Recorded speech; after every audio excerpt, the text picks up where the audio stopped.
ಆಸ್ಪತ್ರೆಗಳು ಅಂದರೆ ರೋಗಿಗಳನ್ನು ಗುಣಪಡಿಸುವ ದೇವಸ್ಥಾನಗಳು. ಆದರೆ ದಾವಣಗೆರೆಯ ಕಡ್ಲಿ ನಿಂಗಮ್ಮ ಮೆಮೋರಿಯಲ್ ಹಾಸ್ಪಿಟಲ್ ಜನರಿಗೆ ಸಾಂಕ್ರಾಮಿಕ ರೋಗ ಹರಡುತ್ತಿದೆ. ಜೈವಿಕ ವೈದ್ಯಕೀಯ ತ್ಯಾಜ್ಯವನ್ನು ಎಲ್ಲೆಂದರಲ್ಲೇ ಹಾಕಿ ಮಾರಣಾಂತಿಕ ಕಾಯಿಲೆಗಳಿಗೆ ಆಹ್ವಾನ ನೀಡುತ್ತಿದೆ. ಡೆಂಟಲ್ ಕಾಲೇಜು ರಸ್ತೆ ಶ್ರೀ ಗುರು ಕೊಟ್ಟರೇಶ್ವರ ಬೆಣ್ಣೆ ದೋಸೆ ಹೋಟೆಲ್ ಹಿಂಭಾಗದಲ್ಲೇ ಇರುವ ಈ ಆಸ್ಪತ್ರೆಯಲ್ಲಿ ಜೈವಿಕ ವೈದ್ಯಕೀಯ ತ್ಯಾಜ್ಯ ನಿರ್ವಹಣೆ ಅನ್ನೋದು ಮರೀಚಿಕೆಯಾಗಿದೆ.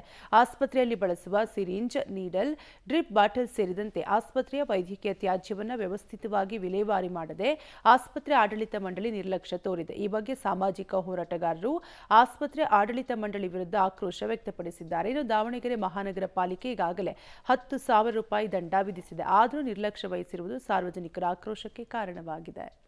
ಇದನ್ನು ನಾವು ಪರಿಶೀಲನೆ ಮಾಡಿದಾಗ ನಾವು ಕೆಲವೊಂದು ಕಡೆ ಮಾಹಿತಿ ಬರ್ತಾ ಇತ್ತು. ಏನಂದರೆ ಅನೇಕ ಕಡೆ ಹಾಸ್ಪಿಟಲವರು ಬಯೋಮೆಡಿಕಲ್ ವೇಸ್ಟು, ಜನರಲ್ ವೇಸ್ಟನ್ನು ನಿಯಮ ಉಲ್ಲಂಘನೆ ಮಾಡಿ ಸಗ್ರಿಗೇಷನ್ ಮಾಡ್ದೇ ಕೊಡ್ತಾ ಇದ್ದಾರೆ ಅಂತೇಳಿ ಮಾಹಿತಿ ಇತ್ತು.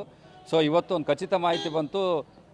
ಬಿ ಬ್ಲಾಕ್ನ ಒಂದು ಆಸ್ಪತ್ರೆ ಹತ್ರ ಈಗ ಏನು ಸಗ್ರಿಗೇಷನ್ ಮಾಡದೆ ಕಸ ಇಟ್ಟಿದ್ದಾರೆ ಅಂತೇಳಿ ಮಾಹಿತಿ ಬಂದಾಗ ನಾವು ಸಂಬಂಧಪಟ್ಟ ಮಹಾನಗರ ಪಾಲಿಕೆ ಆರೋಗ್ಯ ನಿರೀಕ್ಷಕರು ಪ್ರಕಾಶ್ ಅವರು ಬಂದರು, ಸಿಕ್ಕರು. ಅವರಿಗೂ ಹೇಳಿದಾಗ ಅವರು ಬಂದು ಈ ಸ್ಥಳ ನೋಡಿದರು.